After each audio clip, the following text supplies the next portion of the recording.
Dear trainees, अब तक हम बहुत चीज़ें सीख चुके हैं पावर पॉइंट के अंदर। और आज हम जो चीज़ देखेंगे वो है एनिमेशन और ट्रांजिशन, जो कि स्लाइड डिज़ाइंस के अंदर या प्रेजेंटेशन के अंदर बहुत ज़्यादा मैटर करती हैं। आपने देखा होगा अक्सर टेक्स्ट आ रहा है, कभी राइट साइड से आ रहा है, कभी फ्लोटिंग आ रहा है, कभी आपके इमेजेस जो हैं पॉपअप हो रहे हैं। ये सारी चीज़ें जो हैं पावर पॉइंट आपको ऑफर करता है। अब उसमें से हम कुछ चीज़ें ज़रूर देखेंगे, कुछ आप लोग खुद ट्राई करेंगे। आइए चलते हैं पावर पॉइंट की तरफ। Student, let's access PowerPoint and open our presentation on DigiScales। आप नोटिस करेंगे कि हमारे पास यहाँ पे दो चीज़ें ऑलरेडी मौजूद हैं, ट्रांजिशन एंड एनिमेशन की रिबन्स। ट्रांजिशन जो है आपकी ओवरऑल स्लाइड के ऊपर, रिगार्डलेस उसका क्या डिज़ाइन है, पूरी स्लाइड के ऊपर अप्लाई होता है। और जब हम एनिमेशन की बात करते हैं तो जो हमने उसके अंदर ऑब्जेक्ट्स डाले होते हैं इंक्लूडिंग टेक्स्ट, ये आप उन पे अप्लाई कर सकते हैं कि आपका टेक्स्ट किस तरह अपीयर हो, कहाँ से आए, या आप उसमें जो भी अपनी इमेजिनेशन के मुताबिक जो भी अप्रोप्रिएट एनिमेट करना चाहते हैं वो आपको ऑप्शंस मिलेंगी। अभी हम चेक करते हैं ट्रांजिशन की। आप नोटिस करेंगे कि यहाँ पे ट्रांजिशन पे क्लिक किया तो मेरे पास काफ़ी सारी ऑप्शंस आ रही हैं। इनको आप अपने तौर पे एक्सप्लोर भी कर सकते हैं, जो आपको बेहतर लगती है आप वो कर सकते हैं। मैं यहाँ पे सिलेक्ट कर रहा हूँ फेड, मुझे बहुत पसंद है फेड। तो ये देखें आप, ये अपीयर हुई है मेरे पास स्लाइड पूरी की पूरी ओवरऑल। इन केस अगर मैं इसको पुश करना चाहता हूँ, अगर आपके पास ऑफिस का वर्जन डिफरेंट है तो उसका तरीका सिंपल ये है कि आप F5 दबा के फुल स्क्रीन जो है इसको करके देख सकते हैं, या यहाँ पे स्लाइड शो पे क्लिक करके आप देख सकते हैं कि आपका एनिमेशन क्या अप्लाई हुआ है। इसी तरह हमारे पास वाइप है, स्प्लिट है, हर तरह के हैं, जो आपको बेहतर लगता है आप उसको अप्लाई कर सकते हैं। ये तो हो गए हमारे ट्रांजिशन।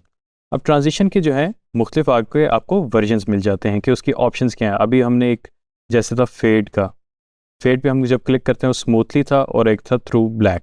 थ्रू ब्लैक करेंगे तो वो ब्लैक यानी कि इसका बैकग्राउंड ब्लैक होगा, ब्लैक से वो फेड इन हो जाएगी। इसी तरह जो है अगर हम पुश की बात करते हैं तो पुश आप देखेंगे वो मुझे 4 ऑप्शंस दे रहा है कि लेफ्ट से करना है, राइट से करना है, टॉप से करना है या बॉटम से करना है। तो जो चीज़ मुझे अप्रोप्रिएट लगती है अपने ज़रूरत के मुताबिक उसको मैं सेट कर सकता हूँ। इसी तरह हम ड्यूरेशन सेट कर सकते हैं कि कितनी ड्यूरेशन के बाद ये हो एनिमेशन। अगर साउंड डालनी है तो हम साउंड भी डाल सकते हैं इसमें। और अप्लाई टू ऑल का मतलब है कि जितनी भी आगे आने वाली स्लाइड्स हैं उनके ऊपर ये एनिमेशन प्री अप्लाई हो जाए। और मैं इसको सेलेक्ट कर दिया, यानी कि अब ये होगा कि जितनी भी मेरी स्लाइड्स आएंगी उनके ऊपर ये जो है ट्रांजिशन अप्लाइड होगी। और आप नोटिस करेंगे इन थंबनेल्स के साथ स्टार आना शुरू हो गया है और मुझे ऑप्शन दे रहा है कि प्ले एनिमेशन। जब मैं इस पर क्लिक करता हूं तो आप नोटिस करेंगे कि स्लाइड्स मेरी एनिमेट होके आ रही हैं। अब हम बात करते हैं एनिमेशन की। जैसे कि मैंने आपको बताया कि एनिमेशन जो है आपके ऑब्जेक्ट्स का होता है।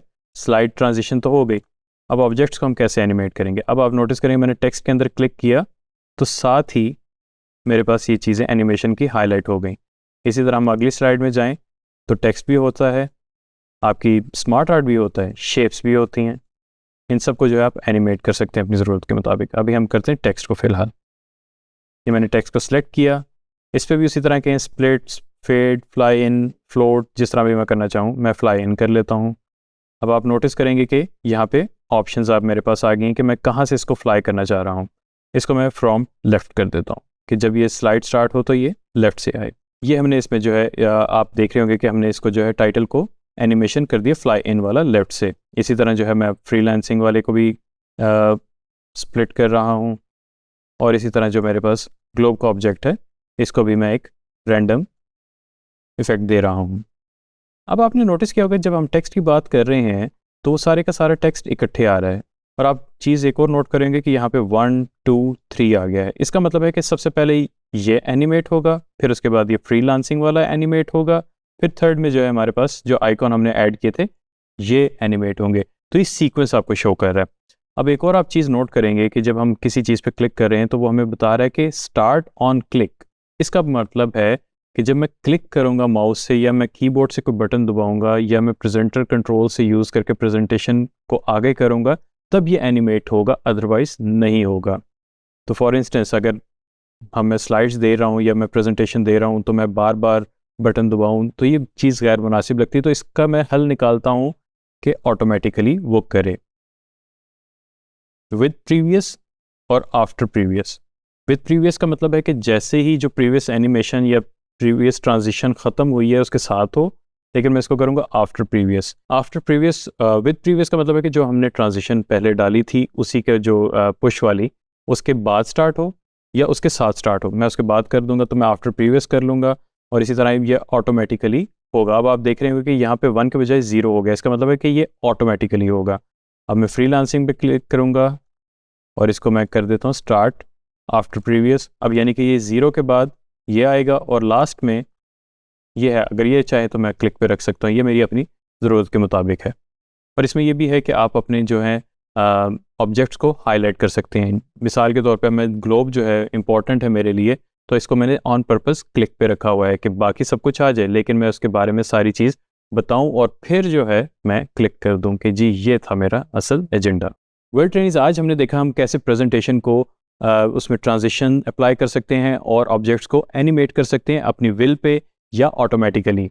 तो मेक श्योर करें कि आपके जो है एनिमेशंस बहुत ज़्यादा ना हो, ट्रांजिशंस बहुत एनरिच ना हो जिससे डिस्ट्रैक्शन पैदा हो। सो मेक श्योर करें ये लाइट और मिनिमल हों और अच्छी हों।